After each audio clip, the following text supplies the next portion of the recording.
Kita ke informasi selanjutnya, MJ Listeners. Usai mengikuti latihan Pitch Black 22 di Darwin, Australia dari 17 Agustus sampai dengan 10 September kemarin, pesawat-pesawat Angkatan Udara Perancis singgah ataupun mampir di Jakarta dalam perjalanannya kembali ke negaranya.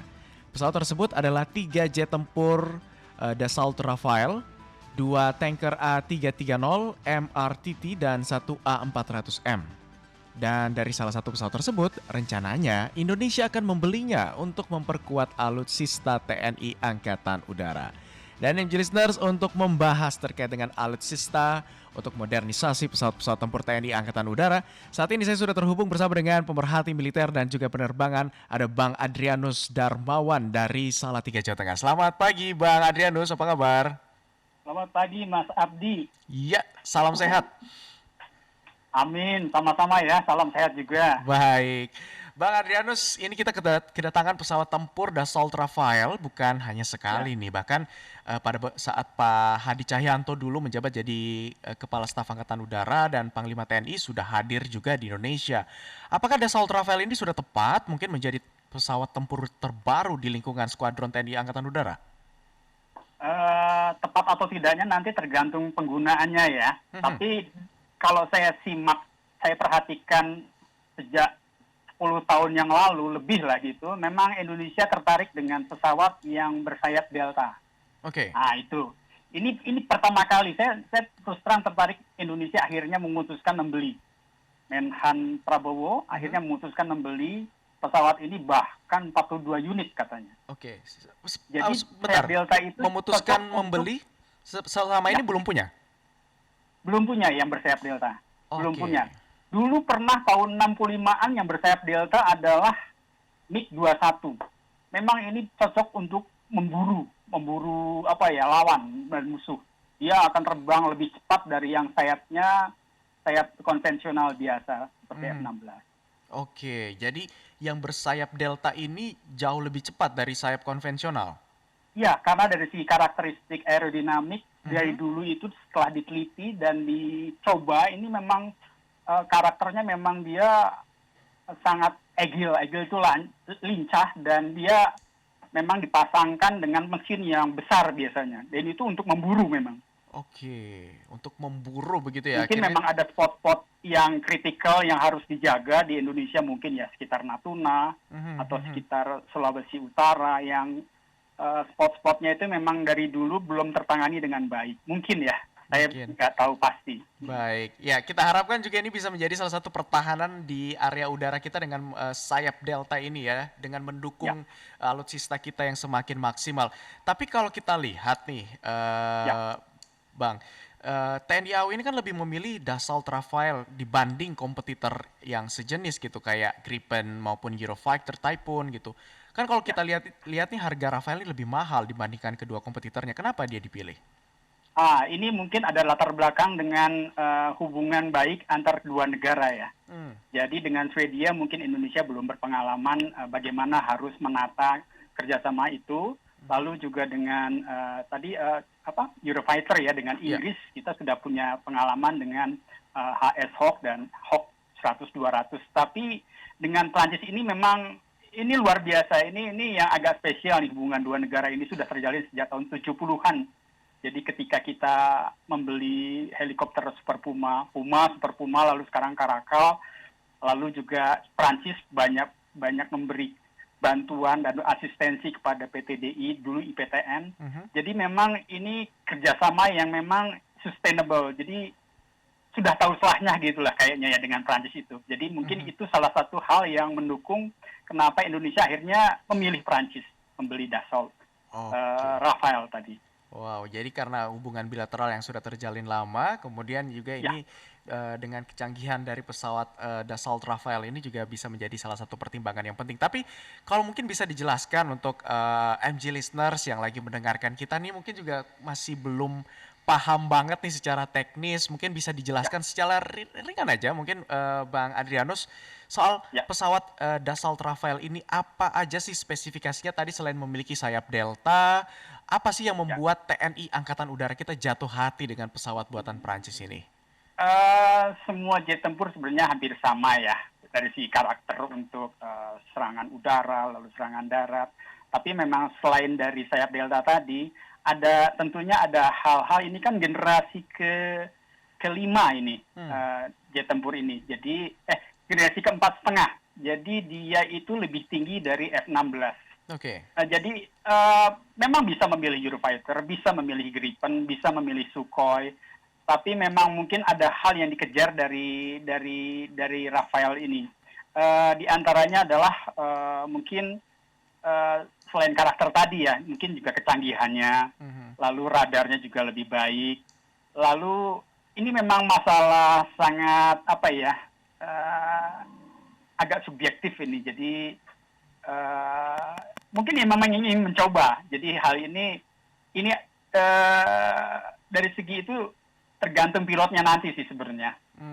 Typhoon juga hampir mirip-mirip lah, 11-12 dengan Rafael. Gripen juga, tapi Gripen itu dari segi spare part mungkin nanti memang kita agak ribet ya. Iya. Ya, jadi dari segi kemampuan itu hampir sama sih sebenarnya. Hampir sama. Kalau misalkan dari persenjataan itu nanti hal yang lain ya, karena membeli senjata yang ditaruh di bawah sayap atau rudal atau sebagainya itu harga yang lain itu. Jadi sekarang kayaknya kita mau beli pesawat yang cepat reaktif dalam memburu musuh. Itu aja dulu. Nah, kalau dipresentasikan dengan kompetitor lainnya, berapa persen Rafael ini dalam mungkin dari sisi pertahanan, penyerangan, mesin, senjata, dan teknologinya seperti apa? Berapa persen apanya maksudnya? Untuk keunggulannya dibandingkan kompetitor yang lain. Kan tadi kata Bung Adrianus nggak beda-beda tipis, nggak beda-beda jauh kan dengan lainnya. Lebih unggul atau sama aja? Ya hampir sama juga semuanya sebenarnya. Ya. Jadi kalau dilihat, kenapa saya bilang hampir sama dengan kompetitornya tadi, Typhoon, Gripen, sama-sama bersayap Delta. Jadi gini, cerita awalnya adalah gini. Mungkin saya perlu bercerita sedikit ya. Boleh, silakan. Kenapa ketiga pesawat Delta ini Eropa berkeras membuat pesawat sayap Delta. Jadi negara di Eropa itu kecil-kecil. Dan dulu itu zaman Perang Dingin itu mereka sangat takut jika tiba-tiba diserang oleh Rusia di atasnya Uni Soviet. Itu kan lagi Perang Dingin ya, Barat Timur.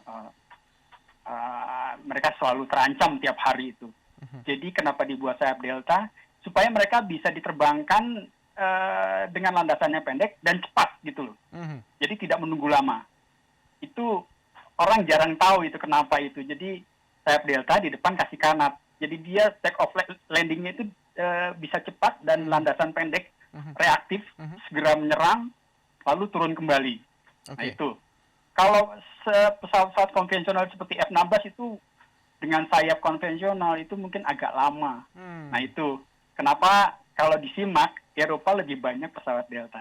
Oke, jadi keunggulannya di situ ya, berangkat dari letak geografis di negara-negara Eropa yang membutuhkan kecepatan dan juga sigap gitu ya tiap waktu dengan sayap yang fleksibel gitu di kapanpun. Tapi ya, kalau soal senjata itu relatif karena mereka punya beraneka ragam rudal yang jarak menengah, jarak jauh, yang beyond horizon tuh ada semua. Jadi tergantung mereka mau menggunakannya untuk apa. Rafael juga bisa untuk serangan nuklir loh. Oh, wow. Ya. Jadi dari tapi kan nuklir. Kita membeli senjata nuklir kan juga mungkin berpikir 100 kali lipat buat apa agak riskan juga ya. Jadi itu sebabnya harus dikatakan bahwa pembelian ini juga nanti akan dikaitkan dengan national interest. Oke, untuk baik. apa Indonesia akan menggunakan. Baik. Ya, kita harapkan tentunya ini juga bisa mendukung dengan persenjataan kita di tanah air. Tapi bagaimana dengan kelanjutan hibah pesawat tempur dari Amerika kayak pesawat F-16 Viper dan juga F-15 ini? Apakah bisa digunakan secara berbarengan atau cukup dengan Rafael aja mereka bisa tergantikan? Masing-masing punya karakter. Masing-masing punya karakter. Kalau F-16 itu untuk tempur taktis lah gitu. Nanti yang Viper itu kalau jadi ya Viper itu lebih tinggi. Jadi F-16 itu dari generasi keempat, Rafael itu 4,5. Jadi semakin kesini semakin meningkat generasi yang harus dibeli. Kenapa? Jadi filosofinya adalah kita jangan stuck di pesawat tempur satu generasi. F-16 Su-27 itu generasi keempat dengan sistem fly-by-wire dan digital avionics. Kenapa harus meningkat? Karena ancamannya juga akan meningkat nanti. Kalau misalkan kita bertahan misalkan hanya dengan bambu runcing, tapi tetangga-tetangga sebelah sudah menggunakan senapan mesin. Nah, Dulu bambu runcing efektif ya untuk melawan musuh, tapi kan lama-lama musuh juga meningkatkan senjatanya, ya kita juga harus sama gitu loh, iya. supaya kita juga punya efek deterrent terhadap tetangga-tetangga kita yang mengancam. Nah, itu sebabnya kenapa kita membeli pesawat tempur yang semakin tinggi generasinya, yaitu selain untuk melatih SDM, melatih kesiapan, supaya tetangga-tetangga sekitar kita yang menjadi ancaman juga tahu, oh Indonesia ternyata Udah kuat nih ya senjatanya juga pertahanannya makin ya. canggih ini. Kita juga mesti hati-hati kalau mau coba-coba masuk. Nah itu gitu. Oke. Ya, analoginya begitu. Analoginya baik. Nah, pertanyaan selanjutnya, pesawatnya sudah ada, sudah dibeli, peralatannya, senjatanya sudah ada. Kira-kira ditempatkan untuk di daerah mana saja? Nah, itu tadi untuk melengkapi pertanyaan yang sebelumnya ya, oleh 16, mungkin daerah-daerah yang kurang begitu kritikal lah.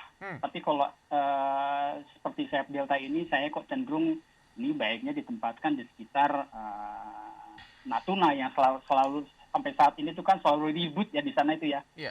Laut Cina Selatan segala macam. Ya mungkin di daerah-daerah Pontianak, Pekanbaru,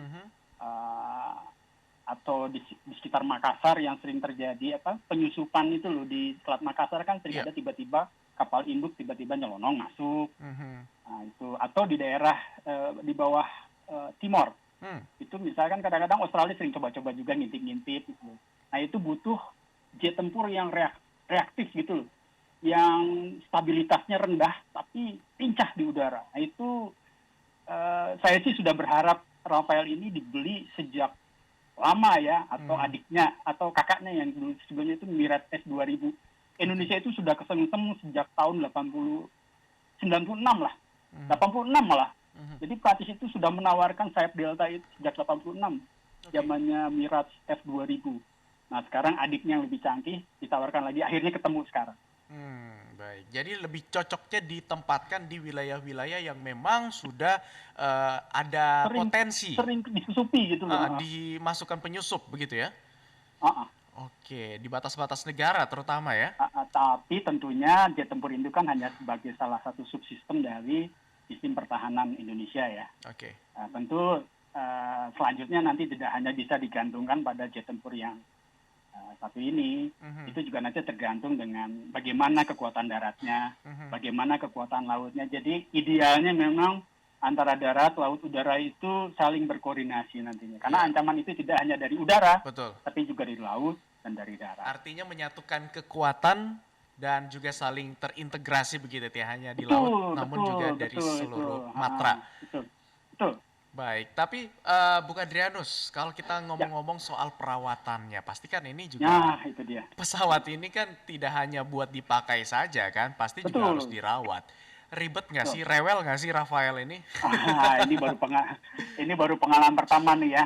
Gimana tuh? Ngopeni atau ngerawat atau ngurus atau mengoperasikan jet tempur dari Prancis ini. Memang kalau saya lihat aja deh dari bentuknya. Rafael ini bentuk lekuk-lekuk tubuhnya itu beda dengan pesawat-pesawat buatan Amerika yang patah-patah biasanya. Iya. Kecuali F-16 yang agak blended gitu ya. Nah, ini dari pertemuan antara badan, bodi belakang ke sayap aja ada lekukan gitu lah. Ini sudah tercermin bahwa filosofi pesawat-pesawat buatan Prancis ini memang agak lebih ribet ngerawatnya dibanding, kalau menurut saya ya, saya nggak tahu pastinya seperti apa, saya kan bukan engineer, dibanding pesawat tempur Amerika. Pesawat tempur Amerika itu dibuat mudah mengoperasikannya karena sistemnya modul. Copotable gitu loh. Kalau misalkan ini rusak, copot ganti. Ini copot ganti. Itu kita sudah terbiasa mengoperasikan F-16 itu sejak tahun 89 kalau nggak salah. 89 ya. 89 kita datang batch pertama. Dan ini kan F-16 itu sudah 10 tahun, 20 tahun, udah hampir berapa ya? 30 tahun lebih kali ya. Nah, itu sudah terbiasa lah, sudah khatam lah engineer-engineernya. Nah, ini pengalaman baru memang, tapi ini harus dicoba.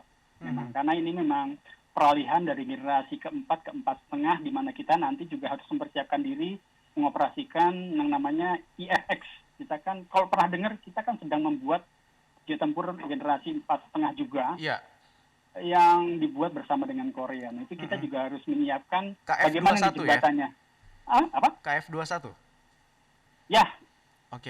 jadi dia itu KFX dan IFX. Kodenya belum jelas seperti apa, F berapa gitu ya. Tapi itu adalah jet tempur masa depan Indonesia Dengan yang Korea. hampir setara dengan F-35. Oke, nah itu Jadi gimana nanti kelanjutannya, Bung nah Adrianus? itu ini sudah terbang perdana, sudah uji terbang perdana ya di Korea, Mhm. dan mestinya Indonesia juga sudah berhak untuk mencoba karena sudah jadi. Oke. Jadi itu pengembangan 5 tahun yang lalu akhirnya jadi, Mhm. dan saya pernah lihat bahwa di PTDI juga ada hanggarnya, Mhm. harga industrinya, harga perakitannya, dan kayaknya memang positif kita akan menggunakan pesawat tempur. Nah ini Rafael kayaknya akan dipakai sebagai jembatan ke arah situ. Jadi Hmm. supaya engineer-nya itu terbiasa dari alih teknologi dari generasi keempat ke generasi kelima Oke, tapi atau empatnya. mubazir nggak sih, Bang? Kan ini nanti lagi dikembangkan nih, Ya, kelanjutan proyek Indonesia. Terus kita juga sudah beli Rafael lagi. Nanti takutnya nggak kepake atau gimana? saya tidak bisa menjawab lebih jelas soal itu ya, karena itu porsi dari Kementerian Keuangan, Mhm. Industri, dan segala macam BUMN ya. Mhm. Saya nggak ngerti cara berpikir mereka, tapi kalau dilihat dari sistem pertahanan Mhm. yang ideal, kita memang perlu untuk Oke. supaya teknologi itu selalu meningkat yang kita kuasai. Nah, Oke. jangan kita stuck pada, seperti tadi saya bilang, jangan hanya stuck pada F-16. Oke, jadi lebih Kita tetap banyak harus. pesawat tempur dengan jenis apapun itu lebih baik. Oh enggak, bukan gitu maksudnya. Yang Aha. pertama yang kan tadi ditanyanya soal pengoperasian, lalu merawat segala macam gitu ya, Iya, iya. kesiapan kita. Jadi tidak jangan terpaku pada jenis pesawatnya aja dulu. Mhm. Tapi juga kesiapan SDM, operasional, perawatan, itu soal jenis pesawat itu hal yang lain. Oke. Sekarang kita masuk ke yang SDM tadi, kesiapannya. Jadi kita harus mempersiapkan juga SDM itu terbiasa dengan pesawat tempur yang generasinya terus meningkat. Oke. Bahwa Wah, Indonesia memilih membuat sendiri dengan Korea itu KFX dan IFX itu memang hasil dari kebijakan masa lalu ya, dan mhm, itu mhm. sudah berjalan dan memang nanti mau nggak mau ya harus digunakan. Iya. Nah ini Rafael ini sebagai jembatan lah. Baik, sebagai jembatan kemudian untuk memanfaatkan teknologi yang lebih canggih lagi ke depannya begitu Betul, ya. betul, betul. Karena Oke, kita sudah masuk era teknologi informasi. betul. Yang biar kita juga Jadi, tidak ketinggalan jadi juga ya. pesawat tempur yang ke depan itu nanti sekali bidik itu kita bisa melihat di kokpit itu, kita bisa melihat berapa banyak musuh gitu. Jadi kalau kalau bayangkan kalau kita Mhm, pakai laptop mhm, dengan prosesor Celeron lah gitu ya. mhm, Dulu kita udah canggih banget kan, tahun-tahun 2000-an itu Celeron itu, mhm. yang prosesornya Celeron. Nah sekarang itu udah Intel Core 7 mungkin. Nah itu Wow, ibarat juga jet tempur itu kalau kita tetap bertahan pada F-16, aduh kasihan kasihan ya. terbang-terbang tempurnya. Udah ketinggalan jauh gitu ya. Oke Kita deh. ketinggalan jauh, sekarang udah Intel Core berapa itu. Mhm. Baik ya. Jadi Rafael ini juga nanti suatu ketika mungkin juga akan tidak digunakan lagi, sudah tidak up to date Mhm. ketika kita memasuki era jet tempur yang tidak berawak. Nah Iya. itu juga akan terjadi itu. Oke, ya itu Jadi yang ini adalah nanti titik. the near future ya, future yang sangat canggih nanti pesawat tanpa awak itu juga nanti akan menjadi mimpi di masa depan begitu ya, tapi sudah akan pelan-pelan dicapai dari sekarang begitu ya Bung Adrianus ya. Ya mungkin ini juga kita memilih Rafael itu juga karena tawarannya itu satu paket dengan Airbus 400 tadi, Heeh, M. heeh. Jadi harga borongan lah gitu. Karena ini soalnya negara-negara Eropa dan Amerika juga sepertinya sudah akan meninggalkan Rafael nih. Mereka akan siap-siap ke jet tempur yang tidak berawak. Oke. Bayangkan kita tahun 2010 kalau nggak salah, pesawat tidak berawak kan sudah dicobakan untuk perang-perang di Timur Iya. Tengah. Hmm. Predator itu menjatuhkan rudal untuk menghajar beberapa sasaran, itu kan tanpa awak. Iya. Cukup dioperasikan dari dari Nevada atau dari mana itu udah pakai sistem satelit itu mengendalikannya. Nah ini memang JT tempur yang generasi 4,5 ini banyak negara surplus, makanya mulai dijual-jualin nih. F-35 yang tadinya hanya untuk para sekutu Amerika akhirnya ya sudahlah dijual aja deh. Oke. F-15 yang tadinya hanya terbatas untuk Jepang dan Singapura atau sekutu terdekat Amerika akhirnya juga dibuka juga. Karena memang surplus mereka. Jadi buat apa ditahan-tahan juga karena mereka sudah akan meninggalkan pesawat jenis itu berawak ini menjadi yang tidak berawak. Oke, baik. Bung Adrianus, tadi kan kita sudah membahas soal pesawat tempur. Nah, ini kan kita juga akan ada soal pesawat angkut nih, yang akhirnya juga dari TNI Angkatan Udara memilih A400M. Jadi sudah banyak pemerhati militer juga menginginkan TNI AU ini untuk punya nih pesawat ini. Karena kan kita negara yang juga rawan bencana, kemudian butuh banyak pesawat angkut. Ini sudah tepatkah atau perlu ada pesawat angkut jenis lain? Ya, jadi kalau saya lihat masa tugas dari Hercules ini sudah dari tahun 70-an ya, 67 lah. Sampai sekarang kan sudah hampir 50 tahun lebih lah, itu sudah cukup. Ini pesawat yang memang benar-benar sangat handal Hercules itu, C-130 itu. Jadi kalau dilihat dari segi usia, lalu masa tugas, masa aktifnya, itu airframe-nya juga sudah rentak ya, sudah fatigue lah gitu, sudah hampir fatigue. Kalau dipaksa terus bisa-bisa banyak insiden nanti. Nah ini memang kita sudah waktunya beralih ke generasi yang lebih canggih, lalu bodinya, airframe-nya masih baru. Pilihannya memang C-130J Hercules yang modern atau A400M. Kalau diibaratkan sebagai manusia atau orang ini sudah harusnya pensiun dan purna tugas begitu ya Pak ya? Iya betul Mas, ini udah ngangkut puluhan ton tiap hari loh itu Hercules kita itu. Betul. Pernah kalau juga dipaksakan terus nanti wah bisa celaka itu. Waduh janganlah ya, jadi sudah harus ada regenerasi lagi untuk yang penerusnya ya, dengan A400M ini ya?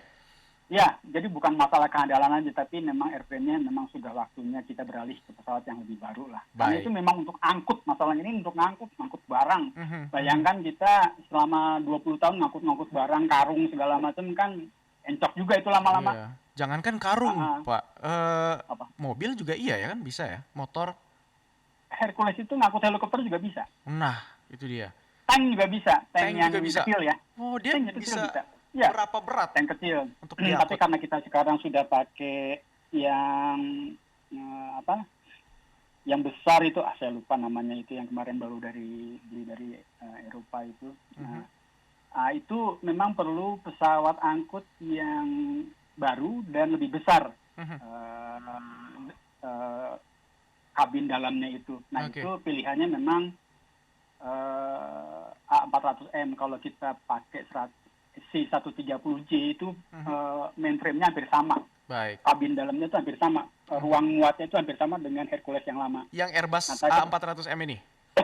Ini lebih besar. Ini lebih besar ya? Lebih besar 1,5 kali lah. 1,5 kali. Jadi kalau bawa helikopter Super Puma itu bisa sekali itu. Wow. Jadi kalau yang dulu itu Bell 412 aja harus diringkas untuk masuk Hercules. Ini kalau gambarannya ya.